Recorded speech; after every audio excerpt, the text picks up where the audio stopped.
नमस्कार। क्या आप जानते हैं कि एक बेटे का अपने पिता की संपत्ति में कब अधिकार खत्म हो जाता है? दोस्तों, ये एक ऐसा सवाल है जो कई व्यक्तियों के दिमाग में आता है, लेकिन सभी व्यक्ति इस सवाल का जवाब नहीं जानते। आज के इस वीडियो में हम इसी सवाल का जवाब ढूंढेंगे कि एक पुत्र का अपने पिता की संपत्ति में कब अधिकार खत्म हो जाता है। चलिए बिना किसी देरी के वीडियो शुरू करते हैं। नमस्कार दोस्तों, मैं अश्मित कुमार आप सभी का हमारे यूट्यूब चैनल कानूनी बातें में स्वागत करता हूँ। हमारे चैनल के माध्यम से आपको लीगल एडवाइस दी जाती है। यदि आप किसी टॉपिक पर कोई लीगल परामर्श लेना चाहते हैं, कोई विधिक जानकारी लेना चाहते हैं, तो स्क्रीन पर दिए गए मोबाइल नंबर पर संपर्क कर सकते हैं। दोस्तों, मैं आपको बता दूं कि ऐसी 5 कंडीशनें होती हैं जिनमें एक बेटे का अपने पिता की संपत्ति में अधिकार खत्म हो जाता है। ये पांचों ही कंडीशन आपको जाननी जरूरी है ताकि आपको पता हो कि कौन सी कंडीशन आपके केस में लागू होती है या आप उससे कैसे सावधानी बरत सकते हैं, कैसे आप अपने पिता की संपत्ति में अधिकार ले सकते हैं और कब एक बेटे का अपने पिता की संपत्ति में अधिकार खत्म हो जाता है। पॉइंट टू पॉइंट बातों को डिस्कस करेंगे। सबसे पहला पॉइंट होता है, यदि आपके पिता ने कोई वसीयत कर दी हो, आपके पिता ने अपने जीते जी कोई विल बना दी हो। दोस्तों, मैं आपको बता दूं कि वसीयत उस डॉक्यूमेंट को कहते हैं जिसमें एक व्यक्ति अपने जीते जी ये बता देता है कि उसकी संपत्ति उसके मरने के बाद किस व्यक्ति को दी जाएगी और कितनी दी जाएगी। ये होती है वसीयत। वसीयत का कार्य होता है कि वो वसीयत आज लिख दी जाती है और भविष्य में वो काम आती है कि संपत्ति का हस्तांतरण, संपत्ति का स्वामित्व किस व्यक्ति के पास जाएगा। तो यदि आपके पिता ने कोई वसीयत बना रखी है और वो वसीयत आपके नाम नहीं है, आपके पिता ने बता रखा है कि मेरी दुकान, मेरा प्लॉट या मेरी ज़मीन इस व्यक्ति को दी जाएगी मेरे मरने के उपरांत, और वो व्यक्ति आप नहीं है, तो ऐसी कंडीशन के अंदर आपका अधिकार उस संपत्ति में खत्म हो जाता है, क्योंकि फिर विल के अकॉर्डिंग उस व्यक्ति के पास स्वामित्व जाएगा जिसे आपके पिता ने उसका ओनर बना दिया है या उसके नाम उस वसीयत को लिखा है। ऐसी कंडीशन के अंदर आप उसमें किसी तरीके का कोई क्लेम नहीं कर सकते। लेकिन हाँ, यदि कोई व्यक्ति कहे कि ये वसीयत उन्होंने कर रखी है और आपको पता हो कि ऐसी कोई वसीयत नहीं कर रखी है, तो ऐसी कंडीशन के अंदर आप उस विल को चैलेंज दे सकते हैं। कोर्ट में आप उसके नाम की एक एप्लीकेशन दे सकते हैं कि ये वसीयत फर्जी है, और फिर आपको उसे फर्जी साबित करने के लिए प्रूफ इकट्ठा करने होते हैं, आपको एविडेंस देने होते हैं। लेकिन वैसे यदि आपके पिता ने वसीयत कर रखी है और वो जेन्युइन विल है, तो ऐसी कंडीशन के अंदर आप उसमें किसी तरीके का कोई क्लेम नहीं कर सकते। ये सबसे पहली कंडीशन होती है यदि कोई व्यक्ति विल कर देता है और विल उस व्यक्ति के नाम नहीं की जाती जो उसका बेटा है, तो ऐसी कंडीशन के अंदर बेटे का अधिकार अपने पिता की संपत्ति में खत्म हो जाता है। दोस्तों, दूसरी कंडीशन होती है स्वेच्छा से संपत्ति का हस्तांतरण।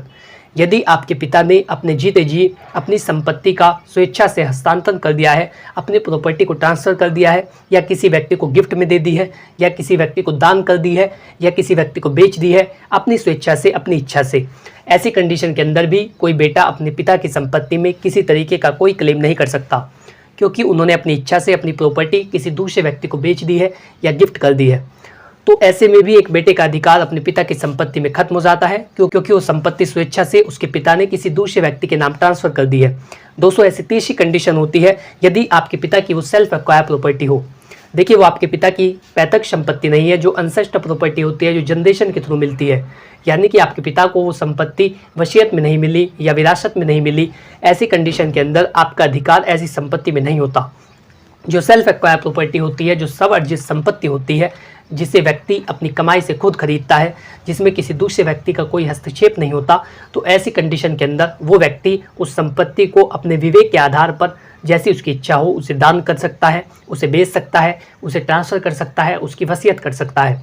तो यदि आपके पिता की ऐसी इच्छा नहीं है कि वो संपत्ति आपको दी जाए, तो वो अपनी सेल्फ एक्वायर प्रॉपर्टी का जो चाहे वो कर सकते हैं, आप उसमें किसी तरीके का कोई क्लेम नहीं कर सकते।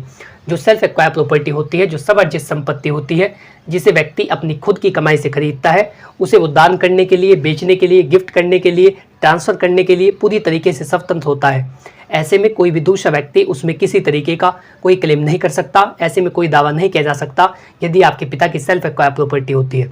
हालांकि यदि आपके पिता के नाम सेल्फ एक्वायर प्रॉपर्टी होती है और उनकी डेथ उसकी वसीयत के बिना हो जाती है, तो हिंदू सक्सेशन एक्ट के मुताबिक उसमें आपको भी हिस्सा दिया जाएगा। लेकिन आपके पिता के जीते जी आप उनकी सेल्फ एक्वायर प्रॉपर्टी में किसी तरीके का कोई क्लेम नहीं कर सकते। दोस्तों, चौथी कंडीशन आती है अधिकारिता समाप्त होना।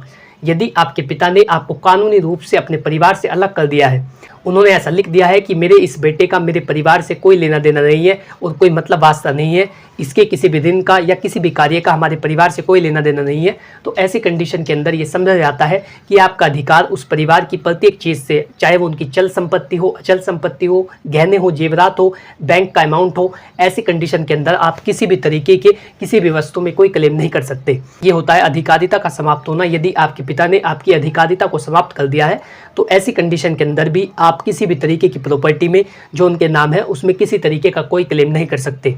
दोस्तों, पांचवा और अंतिम होता है यदि कोई कानूनी बाध्यता हो।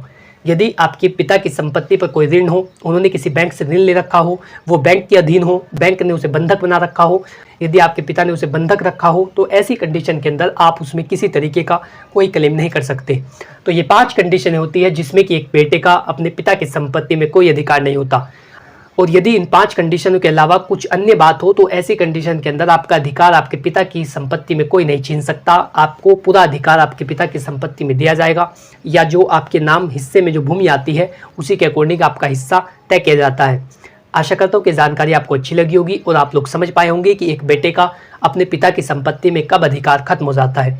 यदि आप इसी तरीके की जानकारी में रुचि रखते हैं तो आज ही हमारे YouTube चैनल को सब्सक्राइब कर ले, ताकि इसी प्रकार की लीगल नॉलेज, कानूनी जानकारी, विधिक परामर्श और आपके अधिकार आप तक पहुंच सके।